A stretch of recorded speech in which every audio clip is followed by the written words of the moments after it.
Monsieur le Président, chers collègues, marronnier des ordres du jour de nos séances, l'examen des dotations de fonctionnement pour les collèges demeure le moment pour rappeler notre attachement à la réussite scolaire des collégiennes et des collégiens et par extension de tous les élèves, réinterroger l'efficacité de nos actions dans les collèges et réaffirmer nos exigences vis-à-vis de l'État en matière d'éducation, un mois et demi après la rentrée scolaire.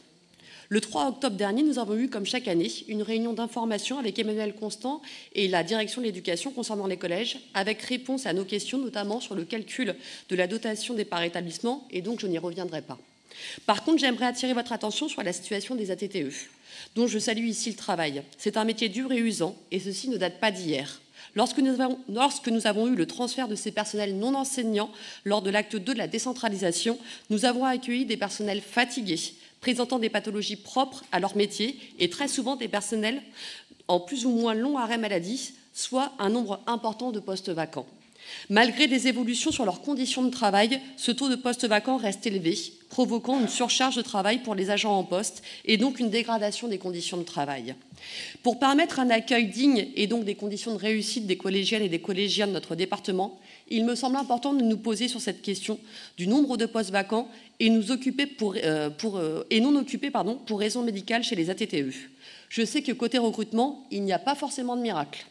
Il y a la dureté du travail et la perte d'attractivité de la fonction territoriale, de la fonction publique territoriale qui joue énormément. Mais il me semble que c'est un sujet qu'il nous faut aborder collectivement. Par ailleurs, hors construction, rénovation ou travaux lourds, nous constatons que certains travaux de réparation, et je parle de petits travaux, ont du mal à être effectués. Je pense notamment à des stores cassés dans les classes, à un rideau métallique bloqué, un faux plafond dégradé ou des toilettes non réparées. Bref, des travaux du quotidien pour lesquels nous sommes souvent sollicités dans et hors CA par les enseignants et les parents et qui provoquent parfois leur colère. Je sais que des unités d'intervention ont été récemment mises en place et d'ailleurs elles nous permettent déjà d'améliorer la situation actuellement et je salue leur travail. Il me semble cependant nécessaire de pouvoir suivre les évolutions du travail qui a été mis en place avec un point sur l'état de ces unités, les difficultés ou non de capacité d'intervention et le pourcentage de réparation effectuées suivant le nombre de demandes. Je vous remercie par avance des réponses que vous nous apporterez, Monsieur le Vice-président, à ces quelques questions. Ceci étant dit, il n'y a aucun doute sur notre attachement en tant qu'élus à la réussite des collégiennes et des collégiens. Hors bâti, nous avons multiplié les actions en ce sens. Je pense notamment au projet éducatif départemental doté de 9 millions d'euros ou bien du chèque réussite pour les 6e où le département investit 3,3 millions d'euros ou encore du plan d'attractivité, sans oublier naturellement le passeport 5e ou encore la délibération que nous avons aujourd'hui sur la question des dotations globales de fonctionnement des collèges. Et ces actions, ces choix deviennent de plus en plus indispensables au regard des premiers retours que nous avons cette année encore de la rentrée scolaire. 20 à 25% des 3000 postes au concours d'enseignants qui n'ont pas trouvé preneur manqueront à notre département. Conséquence de cela, 1000 contractuels ont été embauchés à la rentrée pour que chaque classe ait un enseignant. Une approche quantitative dont se félicite la rectrice de l'Académie de Créteil, mais qui ne règle rien sur la durée. Pour rappel, l'année dernière, il y avait par jour plus de 600 classes qui n'avaient pas de professeur à la fin de l'année. On me répondra sûrement que le pôle d'enseignants remplaçants a été augmenté de 60 titulaires.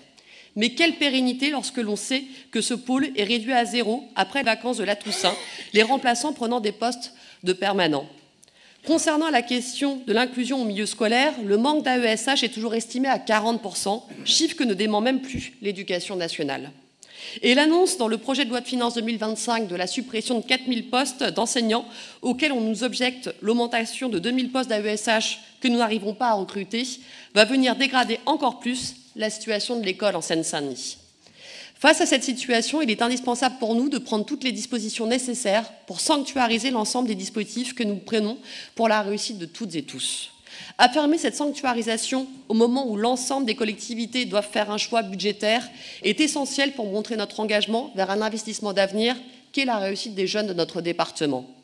Cette sanctuarisation sera aussi une démonstration forte de notre soutien à la mobilisation importante des enseignants, des parents et des élèves au printemps dernier et qui se poursuit aujourd'hui pour un plan d'urgence qui exige 358 millions d'euros pour recruter 5000 enseignants, dont 1000 en collège, 100 CPE et 200 assistants pédagogiques. Cet acte viendra accompagner notre campagne départementale pour un choc d'égalité pour l'éducation. Cette campagne pour un choc d'égalité, nous la menons pour exiger des moyens supplémentaires pour l'école en Seine-Saint-Denis, bien sûr, mais également pour la revalorisation de notre dotation départementale des collèges, pour exiger l'égalité républicaine. Cette situation sur la dotation départementale des collèges n'est pas dénoncée que par nous.